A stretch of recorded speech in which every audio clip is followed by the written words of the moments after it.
Qu'est-ce qui a changé entre le PSG on va dire, de l'année dernière et celui de cette année?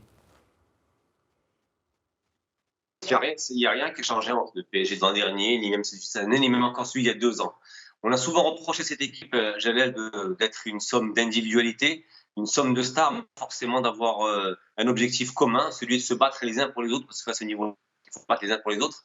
Et moi, je pense que chaque fois qu'ils sont arrivés dans des matchs couperés décisifs face à de grandes équipes, ils ont fait preuve d'abnégation. Après, c'est passé souvent à peu de choses près. Là, on va quand même rappeler que sur cette édition-là, ils éliminent le Barça foulée, puis le Bayern, et finir par ce qui est pour moi une grosse performance, hein, s'il devait aller jusqu'au bout, sachant qu'il y a City entre-temps. Donc s'il devait aller jusqu'au bout en étant passé par toutes ces grandes équipes-là, ils ne sont pas passés par des petites équipes, c'est qu'ils le méritaient vraiment. D'où pour moi la petite phrase sibylline qu'a sorti Nasser Khelaifi à la fin du match et que je retiens et qui est très importante.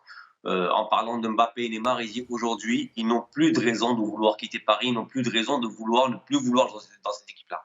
C'est-à-dire qu'aujourd'hui, on peut estimer que Paris, avec son parcours ces dernières années, notamment ces 2 dernières où elle fait une finale, où elle fait un très haut parcours cette année-là, je pense qu'aujourd'hui, on rentre dans la cour des grands. Il ne faut plus que ce petit déclic et cette victoire en finale pour justement parachever son œuvre, on va dire, entamée il y a 7-8 ans. Mais aujourd'hui, oui, c'est clairement une équipe et c'est une équipe qui a une âme, c'est une équipe qui se bat.